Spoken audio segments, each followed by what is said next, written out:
Ya,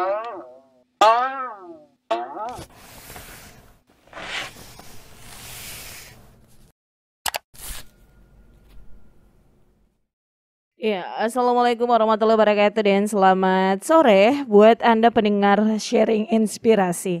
Dan baik pendengar, hampir 2 bulan ya kita tidak berjumpa di acara sharing karena ya kita masuk di bulan Ramadan. Dan bulan Juni kita akan mulai bertemu lagi setiap minggu di pukul 16 hingga pukul 17 waktu Indonesia Tengah. Dan tentunya nanti setiap minggunya akan ada berbagai berbagai orang lagi, macam-macam ya yang akan kami hadirkan untuk Anda. Tentunya kita di mana sharing ini kami buat agar tentunya pendengar itu bisa mengambil satu buah pesan ataupun satu buah kisah ataupun cerita dari orang-orang yang mungkin punya bakat, punya cerita dan juga punya sesuatu yang bisa buat Anda, ayo kita bergabung bersama mereka. Dan di sore hari ini pendengar, kita akan ngobrol mengenai giat berpuisi para penyair muda. Dan saya sudah punya teman-teman di sini, ada 3 orang ya yang ganteng-ganteng, yang cantik-cantik. Kita langsung saja kenalan, ada Kak Zulia. Iya, dari Taman Baca Hailus. Iya. Selamat sore Kakak. Iya. Sebelum saya perkenalkan dorang, saya tanya dulu, ini kenapa ini Taman Baca Hailus? Hailus itu dari mana itu? Hailus itu sebenarnya saya suka luz. Luz itu artinya cahaya. Iya. Hai itu artinya ada. Itu bahasa Spanyol. Oh gitu. Jadi diharapkan taman bacanya jadi cahaya untuk yang memanfaatkan buku di Taman Baca Hailus. Amin. Saya tadi kiranya apa ya Hailus ini, ternyata ada artinya. Kita pindah ke sebelah, ada Kakak Faris. Assalamualaikum, selamat sore Kakak Faris. Waalaikumsalam warahmatullahi wabarakatuh Kak. Dan juga Kak Erik. Iya, dari Taman Baca Kapoa. Itu Kapoa itu ada artinya atau gimana? Pengambilan nama Taman Baca Kapoa sendiri sebenarnya, Kapoa itu nama lamanya untuk wilayah Lamangga Atas. Oh, seperti itu. Ya, jadi katanya orang-orang tua di sana karena nama itu sudah mulai dilupakan, maka kami coba bangkitkan kembali dengan nama Taman Baca di situ. Oh, jadi Kapoa itu merupakan nama Latin ya, nama yang lama untuk Lamangga Atas. Iya. Kalau orang tua yang kakek nenekku panggilannya kalau dia naik di Lamangga Atas itu dia naik di Kapoa. Oh, seperti itu. Iya. Tiap hari saya lewat saya baru tahu itu ternyata Lamangga Atas. Oh, gitu ya. Oke, di sore hari ini kita akan berbincang sedikit mengenai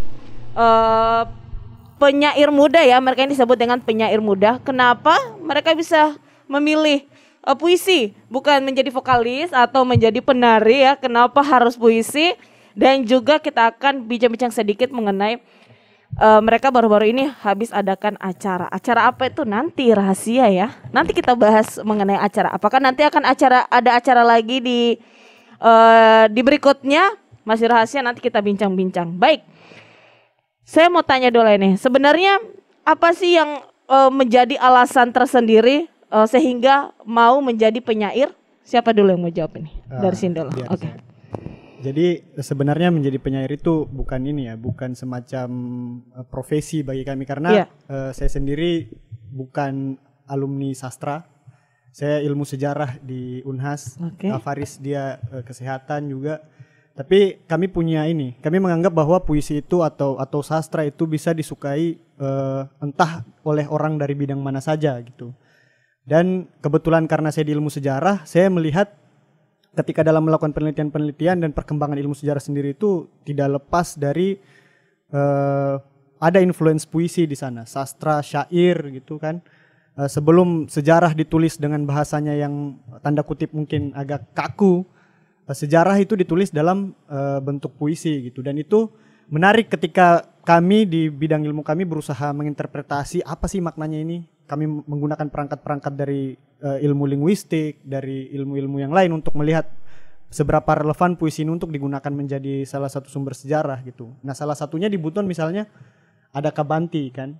Iya. Kabanti itu dia merupakan sesuatu yang kaya sekali, penuh nilai-nilai dan pesan-pesan yang sebenarnya kalau kita baca sekarang itu relevan untuk kita yang tidak mengerti di zaman yang serba hiruk pikuk, yang serba membingungkan gitu. Ketika membaca Kabanti itu kita mendapat pesan-pesan dari leluhur kita bahwa begini loh hidup. Nah, untuk memahami mereka dan coba untuk tidak berhenti pada Kabanti saja, kami coba juga gimana kalau kita yang buat puisi, kita menerjemahkan hal-hal yang ada di sekitar kita, sehingga orang juga tidak memandang bahwa puisi itu cuma kegalauan seorang anak muda aja gitu. Ternyata dia bisa dalam banyak hal, puisi bisa menangkap isu-isu sosial, perlawanan, bahkan yang paling sering dilakukan oleh teman-teman mahasiswa kan melalui puisi. Nah, seperti itu kira-kira sih Kak. Kenapa saya kemudian memilih medium puisi, ya karena dia juga cenderung lebih bebas dari bentuk-bentuk karya tulis yang lain. Iya. Terima kasih. Oke, terima kasih. Sama Kak Faris. Ya, apa ini Kak alasannya sehingga mau jadi penyair? Sebenarnya kenapa kita memilih puisi sebagai media penyalur? Karena kalau saya pribadi kan Kak, orangnya biasa melamun, meminjam kata teman saya, sering melamun. Jadi karena terbiasa melamun, banyak pikiran di kepala sebenarnya. Hasil dari melamun itu, bagaimana caranya kita luapkan, bagaimana caranya supaya pikiran-pikiran ini bisa tersampaikan di orang dengan cara yang menyenangkan. Makanya kami pilih jalur puisi. Siapa tahu dengan dikemas dengan keindahan kata, pesannya itu bisa sampai.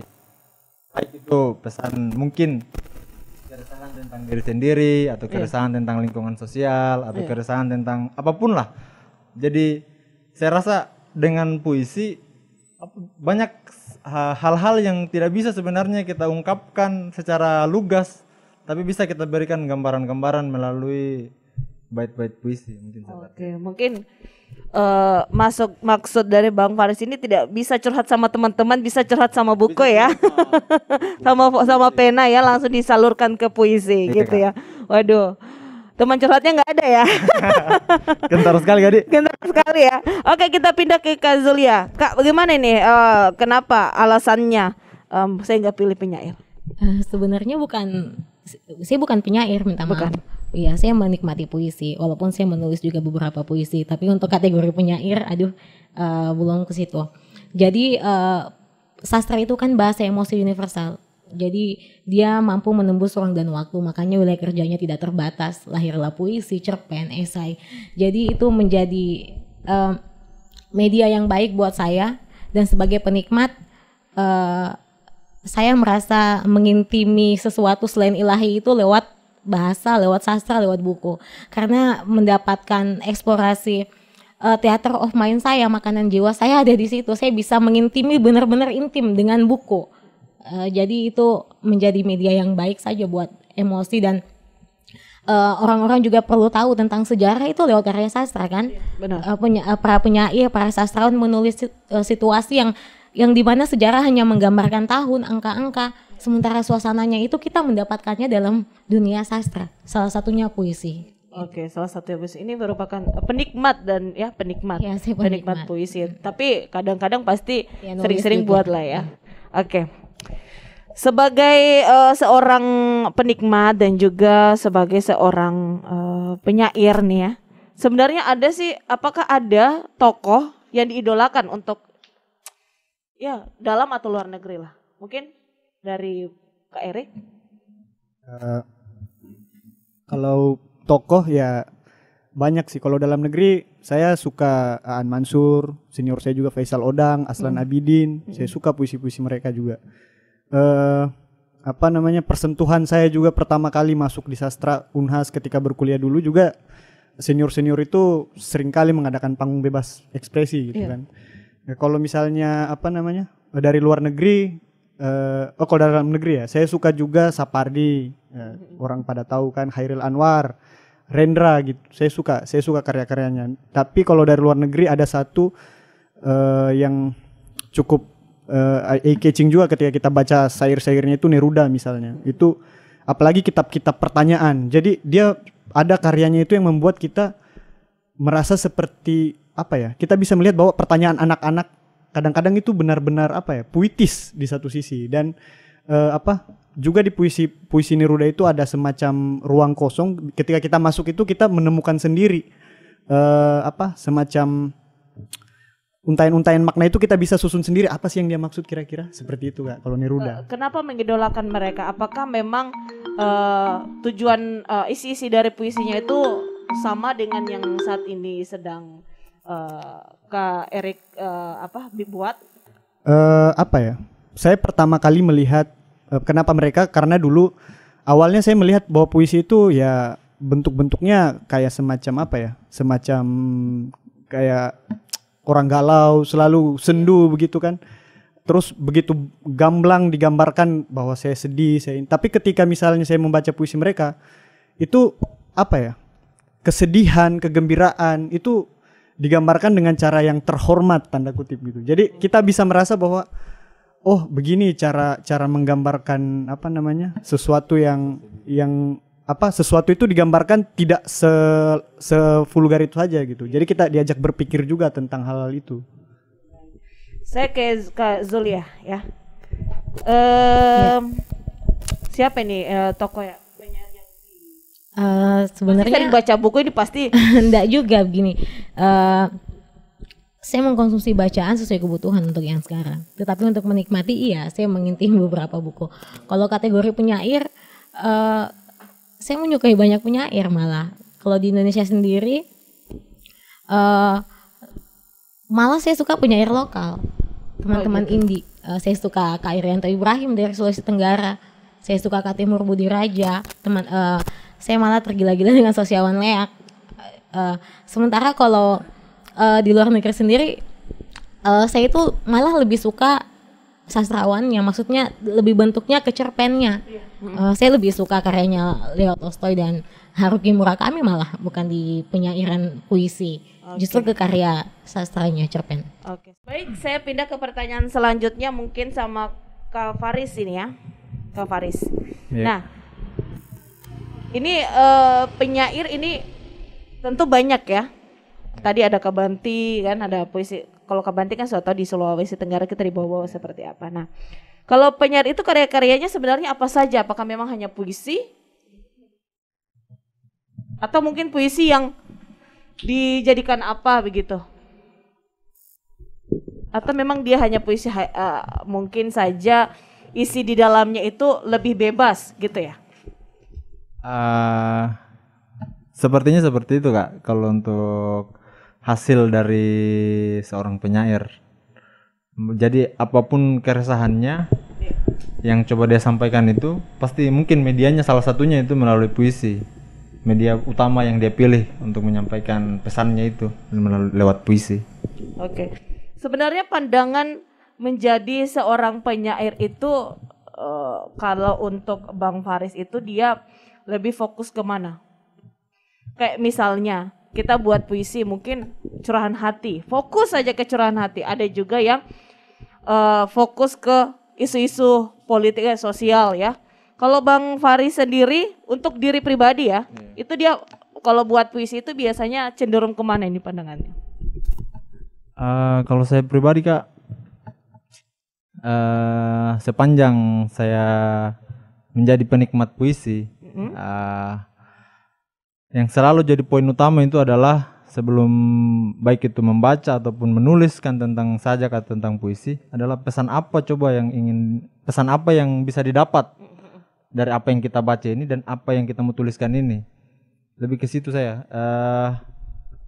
Bukan kayak hanya menjelaskan kondisi seperti ini, tapi dia lebih ke sebenarnya apa ini yang terjadi, apa sebenarnya yang kau ingin sampaikan lewat tulisan-tulisanmu ini? Apa yang kau harapkan orang-orang lain itu bisa dia dekat dengan keadaanmu sekarang? Seperti itu. Kalau Kak Zulia ini kan tadi penikmat puisi dan juga pembaca buku. Boleh dong kasih bocoran, biasanya itu kalau baca buku yang tentang apa sih? Aduh, itu saya bilang tadi itu membaca sesuai kebutuhan. Sesuai kebutuhan. Sesuai saya lagi ingin apa, saya butuh asupan apa. Membacakan pada dasarnya untuk pengetahuan. Kadang kita juga mengulang kembali. Malah saya kadang orang yang mengulang kembali misalnya novel atau cerpen yang ingin saya baca kembali atau puisi juga.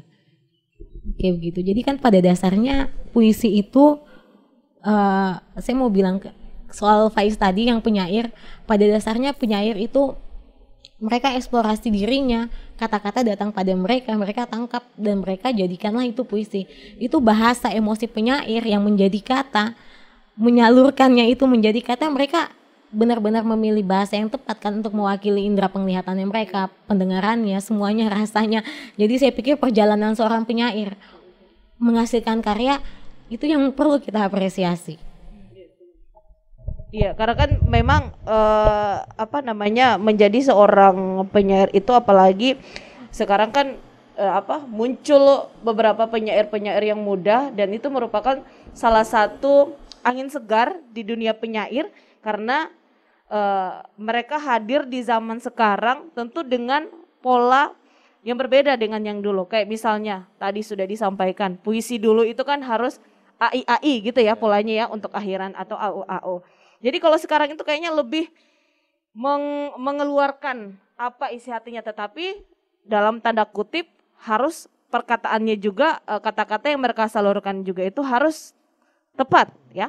Tidak sembarang juga, tidak juga menggunakan kata-kata umum. Ataukah memang ada pernah ditemukan penyair-penyair yang mungkin sudah senior itu dalam menggunakan kata-kata dalam puisinya itu apakah memang baku atau memang ada yang mungkin beberapa yang mungkin bahasanya terlalu kritis gitu. Siapa nih?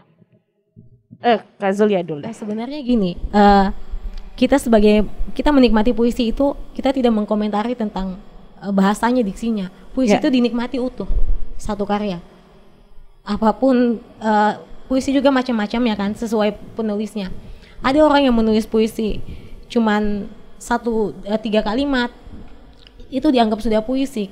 Misalnya doa, tapi kita tidak tahu kan prosesnya menuju kata yang tepat dia pilih menjadi puisinya, itu kita tidak tahu prosesnya. Kita tidak tahu pengalaman spiritual dari penulisnya, penyairnya. Jadi untuk sampai ke diksi kita protes ini, saya tidak sampai situ. Mungkin itu kerjaan kritikus sastra. Tetapi kami hanya menikmati utuh puisi itu menjadi satu cerita yang kami bisa nikmati. Jadi kalau misalnya buat puisi nih, kan ada beberapa pasti sudah dibuat. Itu dalam menuangkan kata-kata dalam puisi itu apakah memang kata-katanya baku atau apa saja yang muncul ditulis aja? Anda dibilang baku ya, gimana ya? Itu pemilihan diksi yang tepat sesuai dengan yang kami rasakan kalau kami menulis. Jadi penuangan indera saja, apa yang saya rasa menjadi bahasa, yaitu ya saya bilang menulis itu penulis didatangi kata-kata dan kita tangkap dan bisa jadi tulisan. Kalau Kak Faris sendiri gimana? Kak Erik aja dulu deh. Menarik sebenarnya kalau kita bahas mengenai pemilihan kata ya. Tapi seperti yang Kak Zul tadi bilang bahwa kami itu mungkin kritikus sastra itu benar-benar ketat dalam melihat itu. Tapi kalau kami yang mana seperti yang dibilang bahwa kami sebatas penikmat puisi yang coba juga membuat puisi gitu kan. Itu sebenarnya kita nikmati secara utuh seperti yang dibilang Kak Zul tadi. Tapi kalau saya pribadi ketika misalnya saya menulis puisi, saya melihat banyak hal sederhana sebenarnya itu sudah merupakan puisi itu sendiri gitu. Misalnya contohnya ya, kayak tadi Kak Zul sudah bilang doa. Tidak banyak yang menyadari bahwa doa itu adalah bentuk puisi, salah satu bentuk puisi yang paling tulus.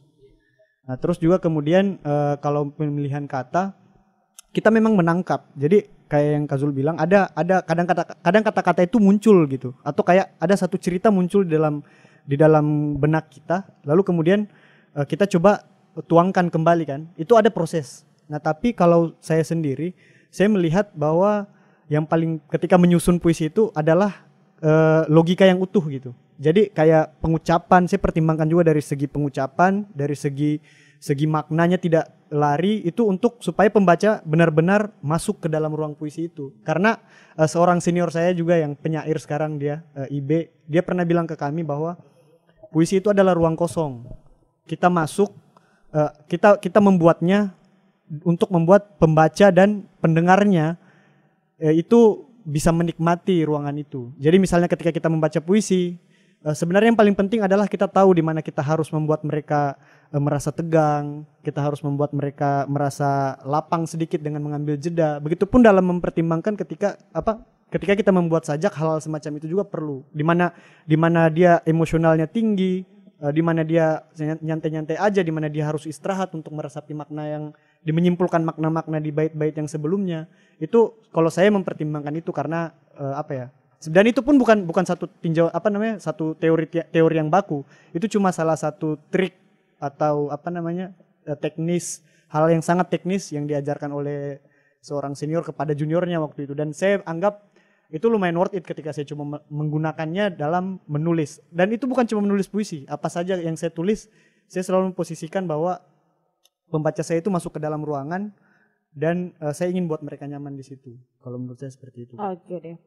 Baik, kita akan masuk ke lebih intim lagi pada apakah ini memang penyair ini ataupun penikmat ataupun pembuat puisi di Kota Bau-Bau ini memang sudah ada wadahnya atau memang ini masih berdua ya atau bertiga ini? Apakah sudah ada wadahnya gitu? Jadi gini sebenarnya Kak, mungkin karena satu passion saling mencari sebenarnya. Jadi di Bau-Bau itu mungkin banyak, tetapi belum bertemu. Kami juga bertemu karena sama-sama mengelola taman baca. Kami ngelapak di Kota Mara. Saya dengar Erik baca puisi. Jadi malam itu, jadi hari itu kita bilang, saya pernah kenapa kita tidak bikin malam puisi? Sudah lama di Bau-Bau kita tidak bikin pembacaan puisi. Karena kan kalau di Makassar atau di mana saja kita biasa hal-hal seperti itu sudah biasa terjadi di kota-kota lain. Sementara di Bau-Bau kayak gersang sekali, kita tidak ada malam baca puisi, kita tidak bisa apresiasi, nikmati karya seni. Jadi akhirnya Faiz mau bikin malam puisi. Kalaupun teman-teman kemarin saya lihat ada beberapa buku puisi kok, kolaborasi teman-teman Bau-Bau yang menulis banyak kok, hanya memang belum bertemu. Kira-kira nanti kalau dikasih kesempatan ya kumpul gitu, apakah memang nanti akan ada wadah di mana mungkin bisa dikasih nama dan juga bisa diperkenalkan ke masyarakat Kota Bau-Bau, ada wadah buat Anda penikmat puisi, pembuat puisi ngumpul di sini, kita jadikan sebuah wadah dan di mana nanti ini kita akan buat kegiatan entah mungkin lomba, entah mungkin apa gitu. Iya, mungkin itu Faiz yang jawab. Coba jawab mana Faiz? Kalau dari kami sebenarnya itu yang sangat diharapkan. Jadi seperti yang dibilang kayak tadi kan sebenarnya di Bau-Bau ini pasti banyak lah orang-orang yang bisa cipta dan menikmati puisi. Tapi mungkin karena kita belum pernah ketemu, jadi belum ada satu wadah yang memang menaungi kesukaannya kita atau sama-sama penikmat puisi ini. Jadi ketika misalkan kayak pertemuannya kita sama kayak saja, kan tidak disengaja sebenarnya. Hanya karena kita punya lapak taman baca yang sama, kita bikin lapak baca, terus kemudian kasih ide kita bikin malam puisi deh. Nah, malam puisi itu ternyata banyak di antara teman-teman juga yang sudah terlibat lah, sudah menikmati lah puisi-puisi itu. Dia muncul semua di malam puisi itu. Ternyata padahal kau suka puisi gitu. Jadi banyak yang rindu, apalagi teman-teman yang seumuran lah, pasti banyak sekali yang rindu dengan kegiatan-kegiatan seperti itu. Jadi sangat kami harapkan sebenarnya kalau misalkan ada suatu saat, mungkin besok atau lusa atau kapanpun lah, ada wadah atau ada momentum di mana kita bisa ketemu, kita bisa cerita-cerita, atau mungkin kita bisa apresiasi puisi bersama. Tidak perlu wadah-wadah yang formal-formal sekali, cukup yang penting kita bisa sama-sama begitu. Oke. Baik, bertemu tidak disengaja langsung saja menyelenggarakan acara malam puisi ya? Iya. Iya. Itu kira-kira antusiasnya pasti banyak kan? Alhamdulillah setelah pelaksanaan ternyata banyak. Nah. Itu bermunculan semua anak-anak muda. Bermunculan. Itu puisi mereka buat sendiri atau memang buat sendiri ya? Ada yang hanya membacakan, ada juga mungkin yang membacakan puisinya sendiri, seperti itu. Kan ceritanya kita ini baru cek sound atau cek air. Ternyata setelah kita bikinkan satu momen, ternyata datang semua. Oke, oh berarti tujuannya malam puisi diadakan itu mau mengundang, memanggil anak-anak muda yang bersembunyi dalam lubang batu yang mungkin mereka juga pada bingung, aduh kita ini suka puisi, penikmat puisi, pembuat puisi tapi kok tidak ada wadah. Nah pada saat malam puisi pun terjadi semua pada muncul nih, mengeluarkan skillnya masing-masing skillnya masing-masing dan alhamdulillah banyak sekali yang ikut serta dalam acara tersebut. Kira-kira nanti kedepannya mau buat lagi nggak ini? Kita mulai dulu dari yang sederhana. Sebenarnya saling mengapresiasi, membaca puisi itu bagian dari apresiasi syair kan. Jadi kami mulai dari berkumpul, membacakan sajak-sajak, diskusi. Jadi sebenarnya dengan adanya malam puisi, teman-teman pecinta puisi, penyair di bawah-bawah, kita bisa sama-sama saling bertemu, saling membesarkan lah, saling mengisi tentang puisi. Tujuannya di situ. Oke deh. Sebelum kita bahas lebih lanjut mengenai malam puisi dan juga nanti ke depannya apa rencana mereka, mungkin pada teman-teman juga pada nungguin nih kira-kira mungkin ini yang saat ini sedang mendengar lagi memang hobi puisi, mungkin ada juga pada saat di malam puisi mau bingung ini kira-kira nanti ada kegiatan apa lagi ya, nanti kita akan tanya-tanya mereka ke depannya nanti apakah ada kegiatan lagi atau ada program kayaknya saya sebut nih. Mudah-mudahan deh ada secepatnya mereka menciptakan wadah untuk para penyair-penyair muda. Ya baik pendengar, kita lanjut ya dan masih di giat berpuisi para penyair muda dan ternyata mereka bukan cuma penyair ya, penikmat juga yang tentunya saya juga belajar kepada mereka ternyata dunia puisi khususnya di Kota Bau-Bau itu seperti apa. Nah kita lanjut tentang malam puisi. Malam puisi ini mereka baru adakan di mana itu Hari? Di Kapua, di Lamangga Atas. Di mana itu ya? Rumah saya nggak jauh-jauh dari Lamangga Atas. Di depannya gudang apa? Depan gudang jarum. Ada lorong idaman di sini. Depan gudang jarum. Sebelum perbatasan Lamangga Pimpi. Iya rumah saya di Pimpi, tapi kenapa saya tidak tahu? Sebelum perbatasan Lamangga Pimpi itu Kak, kan ada gudang jarum sebelah kanan kalau dari dulu sini. Dulu situ gudang jamu mente kan? Ya, nah di depannya itu nanti ada lorong idaman. Nah, masuk di dalam lorong itu. Di bawahnya itu kalau kita sudah digode-gode istilahnya kita di Kapua, kalau sudah digode-gode bisa kita lihat itu Labana Gundu-Gundu. Oh, begitu ya. Nah, sebelum jalan masuk ke tangga-tangganya Labana Gundu-Gundu dan. Itu apakah itu nanti menjadi tempat di mana nanti berkumpulnya para Boleh ya. Nanti ya disampaikan nanti kepada pendengar. Baik. Itu malam puisi yang hadir kira-kira berapa banyak itu? Kemarin sebenarnya tidak terlalu banyak sih Kak. Ya, dia berapa ya? 20-an lah. 20-an orang kemarin. Itu mah banyak kalau awal kali. Ya, kalau baru awal-awal itu sudah lumayan banyak. Yang sedikit itu yang mungkin hanya 5 atau 6 ya. 20 itu lumayan sudah banyak itu untuk acara yang baru pertama kali diadakan di Kota Bau-Bau, bertahun-tahun tidak pernah diadakan, sekali diadakan banyak tuh 20. Iya, jadi waktu diadakan malam puisi ini rencananya kita malahan ya di personilnya Taman Baca Hailus dan Taman Baca Kapua saja. Kita bilang 5-10 orang aja lah kita baca-baca sama-sama, saling baca terus mengapresiasi terus kita ada api unggunnya di situ, rencananya seperti itu. Terus pas hari H saya datang, saya kaget. Anak-anak di Lamangga Atas yang dari masih umur berapa ya? Umur 8 tahun kali. Dari SD sampai SMA-nya itu banyak. Mereka yang lebih banyak gitu. Ya, maksudnya hampir lebih lah dari setengah mereka kan. Iya, dan itu yang membuat saya merasa, ini diapresiasi. Kayaknya anak-anak mungkin baru pertama dan dia pikir ini sesuatu yang unik mungkin. Jadi dia coba datang, coba melihat juga anak-anak SMA 1, SMA 2, SMA 1 juga ada juga yang datang.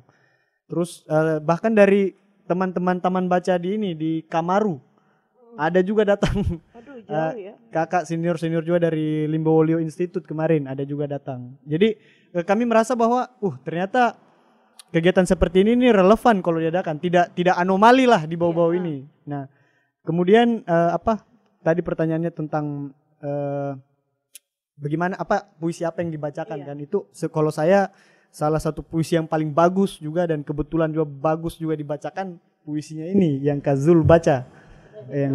Irianto Ibrahim yang tentang apa judulnya? Reportase kematian. Iya, reportase Muhammad kematian. Kasim. Jadi itu peristiwa 69. Jadi kalau kita mau lihat suasana gimana Pak Kasim meninggal, saya pikir Irianto Ibrahim berhasil menyajikan dalam bentuk reportase kematian Muhammad Kasim. Itu ada dalam buku yang berakhir dengan pertanyaan, buku terbaru kumpulan puisi Irianto Ibrahim.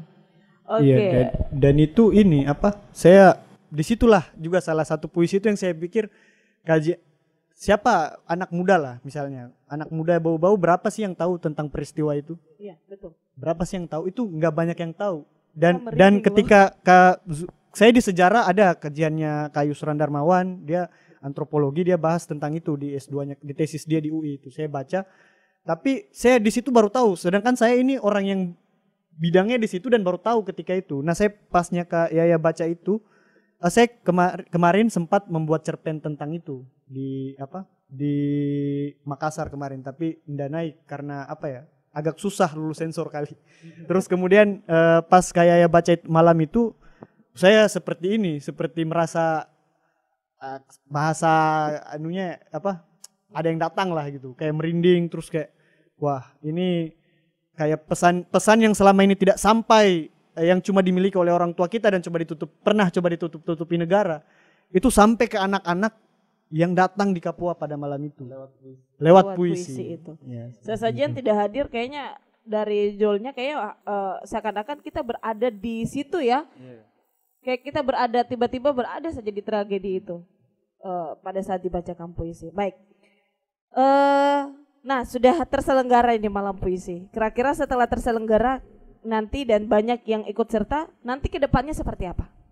Apakah wadah ini akan diperbesar dan nanti akan buat lagi malam-malam puisi selanjutnya, mungkin lebih ada tambahan mungkin acaranya atau seperti apa?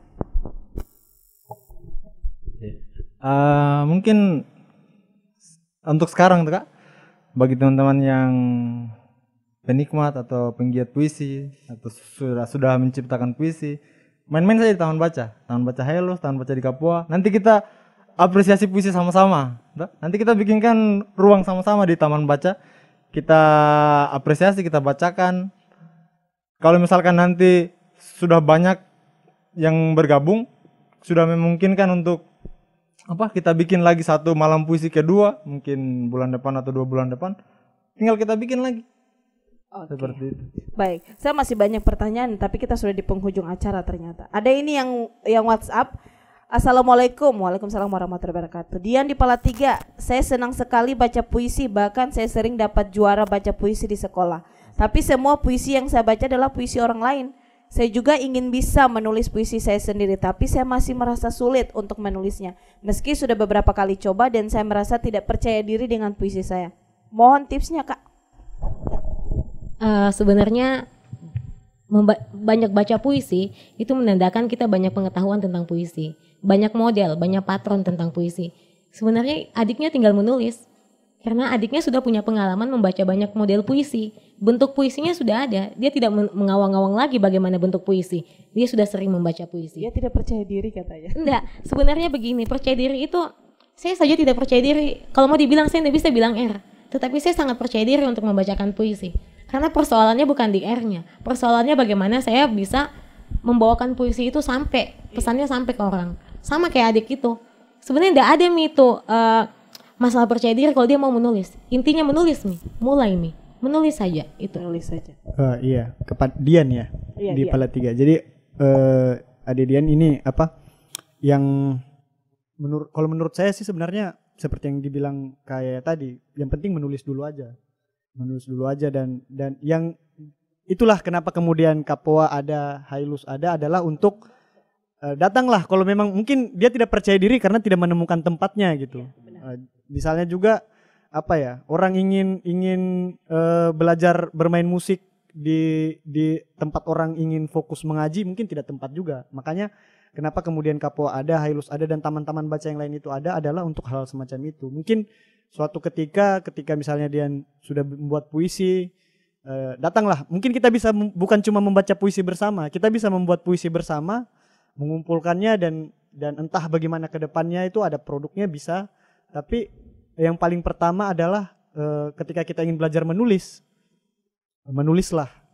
Itu langkah pertama. Baik, karena kita sudah di penghujung acara, mungkin ada yang tidak sempat saya tanyakan kepada teman-teman kita dari Taman Baca. Mungkin ada Kak Zul ini yang mau disampaikan kepada pendengar.